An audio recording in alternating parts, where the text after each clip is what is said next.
Irridu niġu flimkien u mhux nibqgħu riġdi fil-pożizzjonijiet rispettivi u biss jekk ninaqdu nibidlu li l-Partit Nazzjonalista għandu futur mill-isbaħ li fih jerġa' jkun rebbieħ.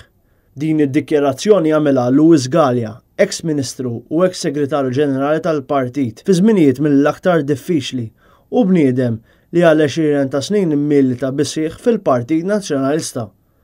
Dan f'intervista li saret mill-Gazzetta il-Mument għal ħarġa ta' għada l-ħadd wara l-ħatra tiegħu fit-tmum ta' ħidma li għandha twassal biex ikunu identifikati u mwettqa riformi meħtieġa fih dan il-Partit Nazzjonalista.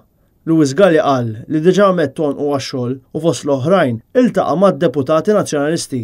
Issa qed infasslu skeda biex niltaqa' ma' kull wieħed u waħda minnhom. Dawn għandhom post speċjali għaliex huma eletti fil-Parlament mill-firxa wiesa tal-poplu u mhux sempliċement mit-tesserati. Fis-sitwazzjoni tal-partit bħalissa għandhom ukoll responsabbiltà speċjali. Minnhom se jiddependi ħafna x'soluzzjonijiet nistgħu nsibu. U ħabbar ukoll li kellu sensiela tal-qagħad mal-membri tal-kumitati u tal-ferat fejn l-attendenza kienet sodisfaċenti.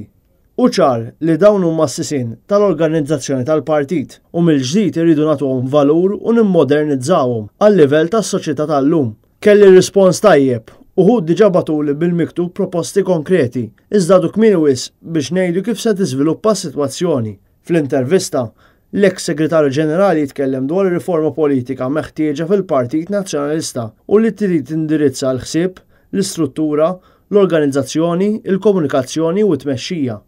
Fil-ħarġ tal-ħadd, Luis Galea se jkun qiegħed jitratta l-isfidi li qed jaffaċċja l-Partit Nazzjonalista f'dawn iż-żminijiet u jispjega b'liema mod se jkun qiegħed jitratthom.